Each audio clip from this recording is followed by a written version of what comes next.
Much to talk about. One of my major concerns when it comes to Trump's foreign policy is that we really don't know a whole lot about his thinking. He did mention some things during the campaign. Sometimes he kind of contradicted himself, but it was, for the most part, a focus on domestic issues here. Now we have him coming to the White House in a very dangerous world. What, on your mind, should he be thinking about most right now? Well, what I'm concerned about, and where I'll get some better information, will be when we find out who he appoints to the cabinet and who he's talking to. And already we have some hints. Unfortunately, there's been several neoconservatives that are getting closer to Trump, and if he gets their advice from him, then I don't think that's a good sign. During the campaign, he did talk a little bit about backing off and being less confrontational with Russia, and I like that. But he criticized some of the wars on the Middle East. At the same time, he believed we should accelerate, the war against ISIS and terrorism, all without showing me that he has an understanding of exactly what causes terrorism. So I will look for who he appoints and where he's getting his advice. But right now, I'm keeping my fingers crossed. But from experience, from previous elections, most of the time we don't get what we hear. Yeah. They don't follow through on their promises. In Trump's case, who knows what he promised? He's been pretty vague on foreign policy. It's true. That's true. I mean, he had the article in the National Interest, if I'm not mistaken, and it was very realist in outlook, but it had some what I thought to be some kind of contradictory trends there. One thing I worry about is recent history, because we had Barack Obama, a liberal Democrat, elected, and he ended up being surrounded by some of the most egregious neocons and very adventurous foreign policy. Now, he's made that very clear in a number of ways that that's not what he wants to do. He doesn't want to pursue stupid wars. Is it going to be that difficult to reach out into the foreign policy establishment where he's going to be able to get some new thinking? Because a lot of Republicans turned their back on him in the foreign policy sphere during the campaign. You talk about contradictions. With Obama, he ended up with the Nobel Prize for Peace. Yeah. So that is enough to confuse us. But when we look at the president, we look at what he said, we look at what he might do, we look at his advisors. But quite frankly, there's an outside source, which we refer to as a deep state or a shadow government. There's a lot of influence by people that are actually more powerful than our government itself, our president, and all. No. I mean, you take, for instance, how our government gets involved in elections around the world. Yep. Whether it's in the Middle East or Ukraine. We've been very much involved, and we've done this for more than 50 years. And so that isn't known to the public. Matter of fact, all we do is see the downside decades later where there may be some blowback. So we can't know exactly that. So yes, Trump is his own guy more so than most of have ever been in before. Yeah. We hope he can maintain an independence and then go in the right direction. But I fear the fact that there's so much that can be done secretly, out of control of our apparent government and out of the view of so many citizens. The greatest thing that's happened in this campaign is the evidence and the information we got from WikiLeaks. Yep. I think this is why Trump won. I think this is why the media looks silly. And I think that's very encouraging. Hopefully that will have a favorable influence on Trump. One of the most interesting elements of the recent election campaign was the role that Russia played in it.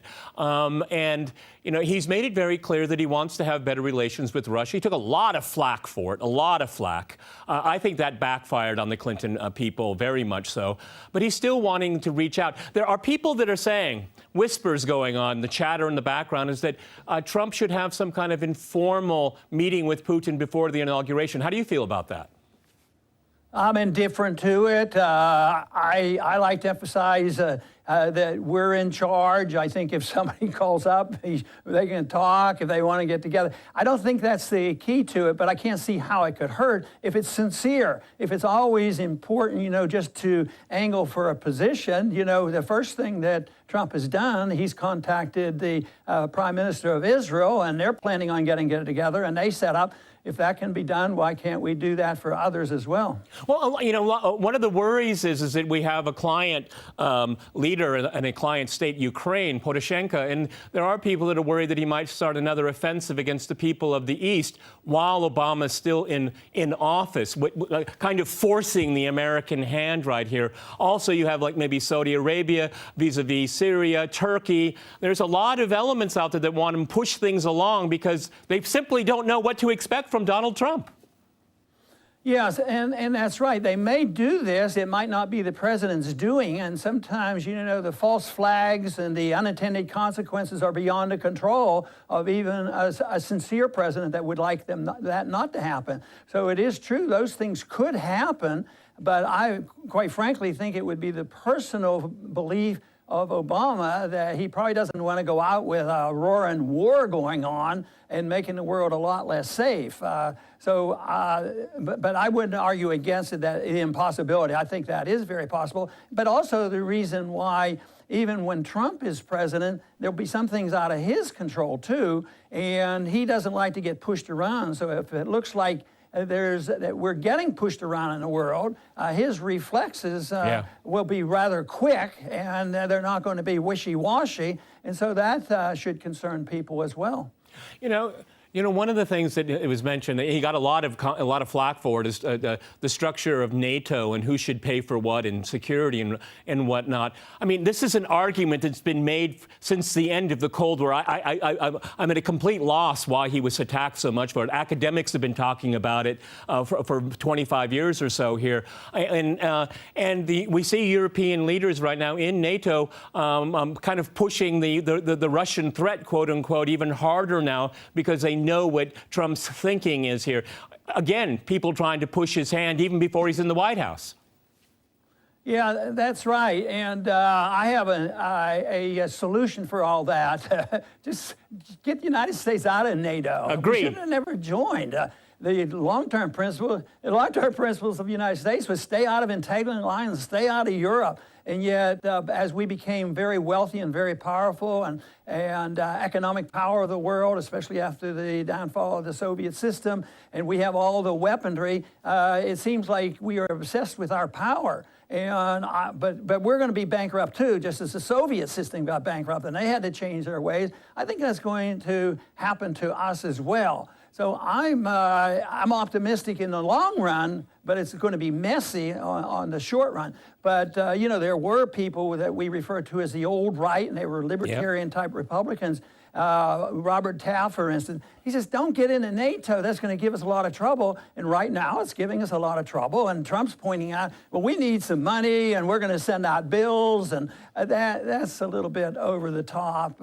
I think we should just get out of it. And Trump has said that. But the odds of him really pushing and winning that argument are very slim compared to him backtracking a little bit and saying, they're not going to push me around. I'm going to go and take care of this problem, and I'll send everybody a bill. So, that's why there's a lot of uncertainty in foreign policy, and I just hope for the best that we will be less interventionist because obviously, libertarians were pleased with his outreach to Russia when everybody else was, looking for a war, especially when the overthrow of the elected leader in Ukraine was occurring. We saw no purpose in that. Why go looking for a fight? Why do we have to have more NATO troops up against the shores and the borders of Russia right now? And that was done under a president who says that who won the Nobel Peace Prize. So there's so much contradictions. And hopefully we'll get more truth out, and that's why I keep hoping for a lot more WikiLeaks around, a lot more organizations that reveal to us, whether it's Ed Snowden or WikiLeaks or whatever, we need to know what government's thinking, and I apply that to all governments. I mean, we should be protecting, my advice is protect the privacy of individual law-abiding citizens and make sure government is open and no secrets. But I'm challenging all of history because that's generally not the way it's been. Dr. Paul, Russia played, again, a major role in this election in a very strange way because we still have no evidence of the hacking, and we heard this to the very last second in the campaign. John Podesta, I think that's how he's going to go down in history, unfortunately for him. But, you know, the relationship between Russia and the United States is very bad. It's the worst it's been since the end of the Cold War here. And the Russians are pretty adamant that they have been on the short end of the stick. Now, a lot of people can make a different argument, and I'm perfectly willing to listen to that argument, but I'm giving the argument from their side at this point in time.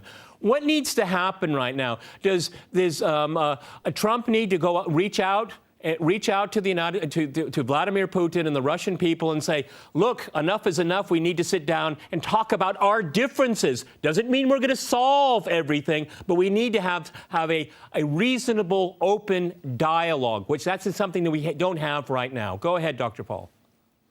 Yeah, well, I think that's good advice, but I would apply that to everybody. I want to talk to everybody, be friends with everybody, trade with everybody. Trading is better.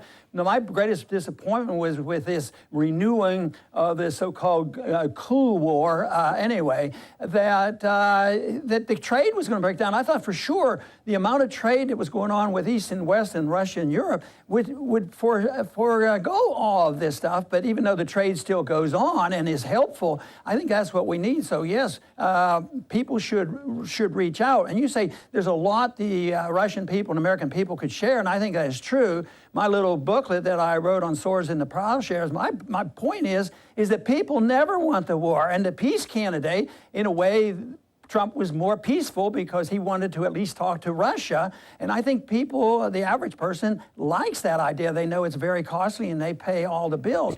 But what they have to contend with is part of the deep state that controls the media that builds up the war fever. So they just think of how reluctant the American people were about going into the Middle East. But then there was the war drums beating, and they get converted, and they get scared, and that is what's going on right now. You know, Putin becomes the monster. You know, he has nuclear weapons and all this sort of thing. So I think it's part of the media, a major part of the media that participates in the war propaganda. Yeah. But I believe if the people got to talk with each other, they're not going to get together. Do you think the American people, if you have 10,000 American people and 10,000 Russians get together and say, hey, you know, we ought to have a war here. I mean, this peace is for the birds. And, you know, if we have a war, we can build airplanes. It doesn't happen that way. It happens by governments. And then if the government's not acting right, it's the secret government. It's the shadow government. It's the CIA and the false flags and the accidents that happen.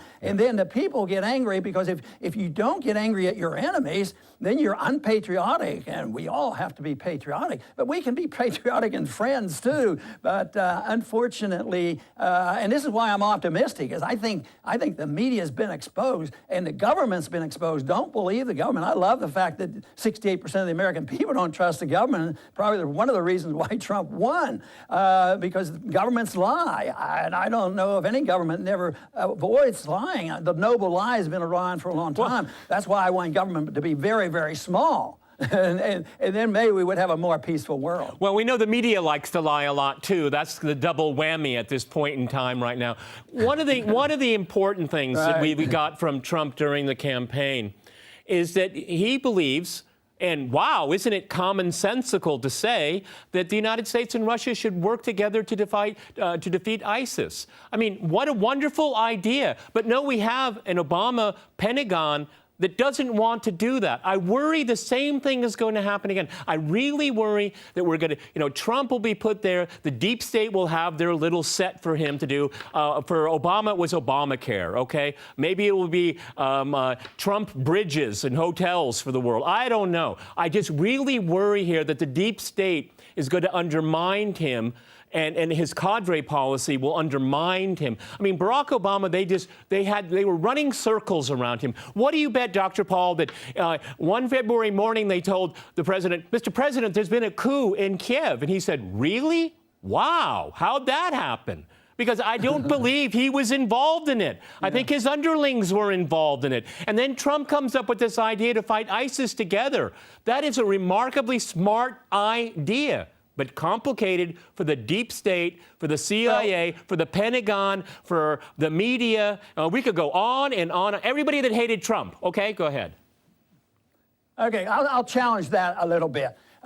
because I think you're right to point out that we're at end, say, in Syria. Russia's trying to preserve and defend an ally and a government. We're doing the very opposite in Iraq and different places. So, yes, and there's pretty good evidence that we have not been all that aggressive against ISIS in Syria, and the Russians have been more aggressive, and you're suggesting that they ought to coordinate and work together.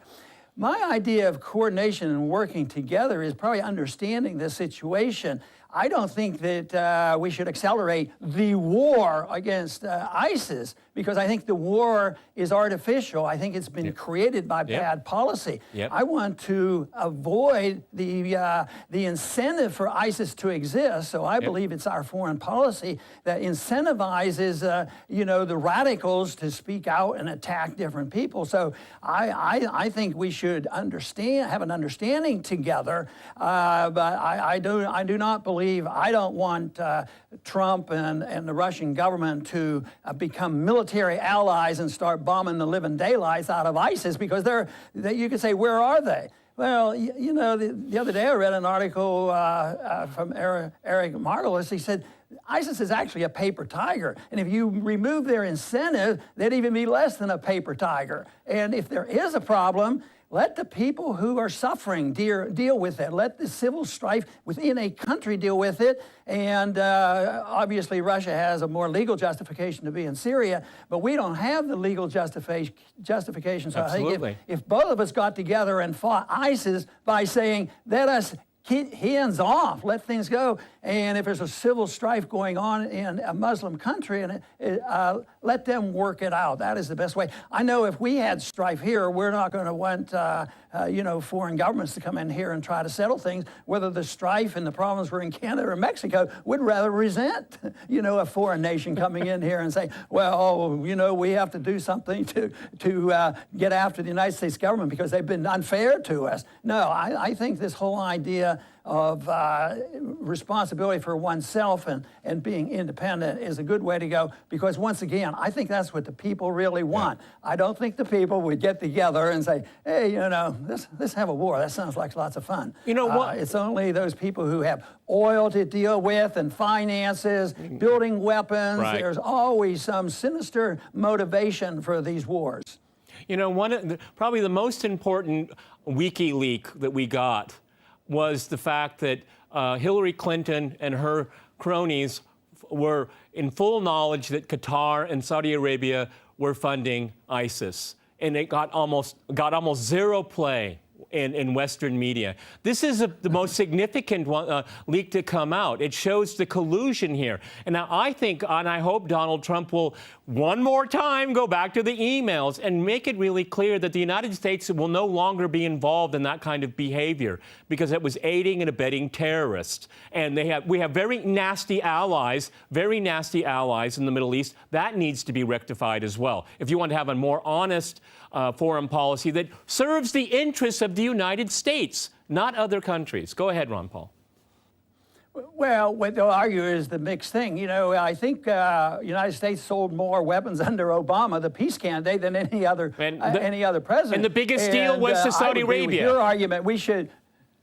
Yes. Yeah, and of course it's around there. But the military-industrial complex endorses Keynesianism. There's domestic Keynesianism, but there's military Keynesianism. And that's why the weapons are being built. And they build them and throw them away. There's waste. They stop building them. They build aircraft carriers that don't work, and it goes on and on. And if other countries, want to keep building, let them build them. It just takes money away from the mouths of individuals. But I just think that it would be a lot better off for us to stay out of that. But it's not just Saudi Arabia and Yemen. I mean, we've been involved throughout all the countries. I think what's going on in Syria, I mean, we're not exactly doing everything we could do to keep ISIS from having weapons and using them to try to fight the Russian ally, the Assad government. That's going on. That is why it is so wonderful for a person like myself to argue on moral principle and constitutional principles that we ought to mind our own business. It's the best thing for peace and prosperity, and that's what the people really want when it's offered to them. And you don't have to say, well, what are you going to do about A, B, C? There's problems there. Well, you know, there wasn't much we could do when the Soviets were killing hundreds of millions of people or millions of people.